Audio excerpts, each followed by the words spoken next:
Hello everyone, আসসালামু আলাইকুম। কেমন আছেন আপনারা? আশা করছি আল্লাহর রহমতে অনেক ভালো আছেন। আলহামদুলিল্লাহ, আমিও অনেক ভালো আছি। আজকে আমি আপনাদের জন্য আরও একটি ভিডিও নিয়ে এসেছি। আজকে রান্না করব ডাউল দিয়ে সজনে। আমি এখানে 1 কাপ ডাউল আগে থেকেই ধুয়ে নিয়েছি এবং বেশি পরিমাণে পানি দিয়ে দিয়েছি, 3 থেকে 4 কাপ। আমি এখানে ডাউলের পরিমাণ অনুযায়ী লবণ নিয়ে নিব। যার যার স্বাদ মতো লবণ নিয়ে নেবেন। এখন আমি 20 থেকে 25 মিনিট মিডিয়াম আঁচে ডাউলটা সিদ্ধ করে নেব।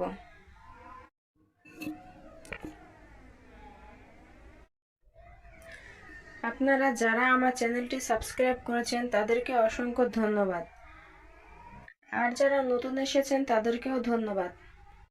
আমি এখানে রসুন বাটা, জিরা বাটা, আদা বাটা, ধনিয়া গুঁড়া, হলুদের গুঁড়া দিয়ে দিয়েছি। অবশ্য ভিডিওটি ওঠেনি, আমি যখন ভিডিওতে চাপ দিয়েছিলাম চাপটা আমার ঠিক মতো পড়েনি, তাই ভিডিওটি করা হয়নি, ওটু স্কিপ হয়ে গিয়েছে। আপনারা এই মশলাগুলো দিয়ে দিবেন। এতক্ষণ যারা আমার ভিডিওটি দেখছেন প্লিজ একটি লাইক দিয়ে সম্পূর্ণ ভিডিওটি দেখে নেবেন। আর নতুন যারা ভিডিওটি দেখছেন তাদেরকে একটাই অনুরোধ করছি, আমার ভিডিওটি ভালো লাগলে সাবস্ক্রাইব করে পাশে থাকবেন। এবার ডাউলটি আমি ভালো করে ঘুটনি দিয়ে ঘুটে নেব, যেন ডাউল গোটা না থেকে যায়।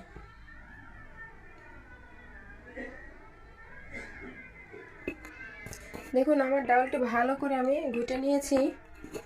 এ পর্যায়ে দিয়ে দিতে হবে সজনে ডাঁটা। আমি সজনে ডাঁটা দিয়ে দিলাম।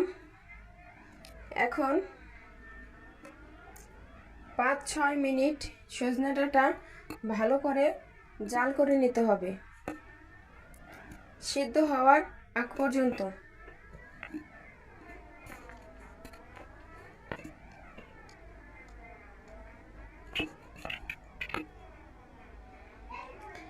আমি 5-6 মিনিট জাল করে নিয়েছি।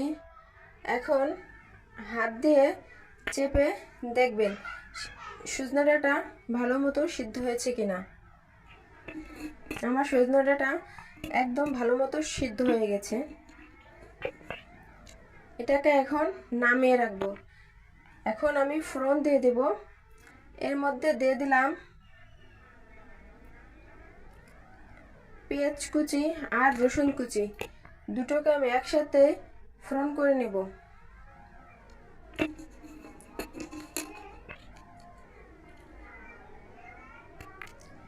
জিরা না, এখানে আমি পেঁয়াজ আর রসুন ভালো করে ভেজে নেব বাদামি কালার হওয়ার আগ পর্যন্ত। এর মধ্যে দিয়ে দিব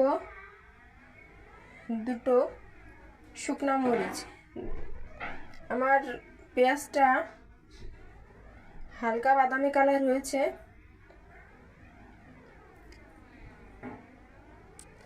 আমি 2 শুকনো মরিচ এখানে দিয়ে দিয়েছি। শুকনো মরিচ 2টো ভালো করে আর পেঁয়াজ রসুন ভালো করে ভেজে নিতে হবে।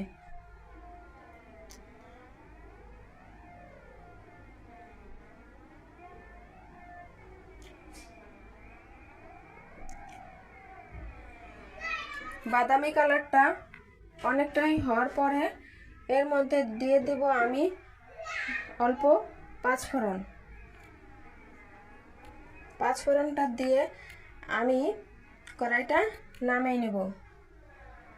এখন আমি সজনের ডালের মধ্যে এই ফোড়নটা দিয়ে দেব।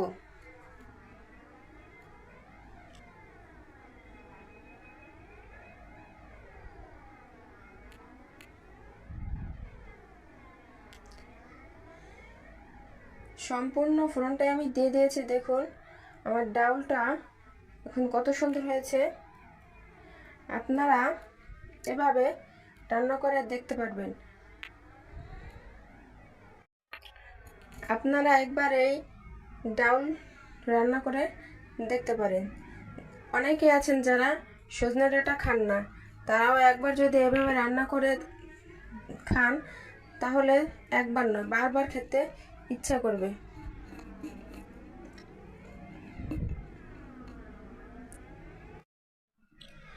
আমি এখন আরও কিছুক্ষণ ডাউলটা চুলার উপর দিয়ে জাল করে নিব বলক আসা পর্যন্ত। আমার ভিডিওটির কোনো অংশে যদি আপনার ভালো লেগে থাকে তাহলে কমেন্ট করে জানাবেন, আর যদি ভালো না লেগে থাকে তাহলে কমেন্ট করে জানাবেন। আমার ভুল আমি শুধরে নেব। আমার পুরো ভিডিওটি দেখার জন্য ধন্যবাদ।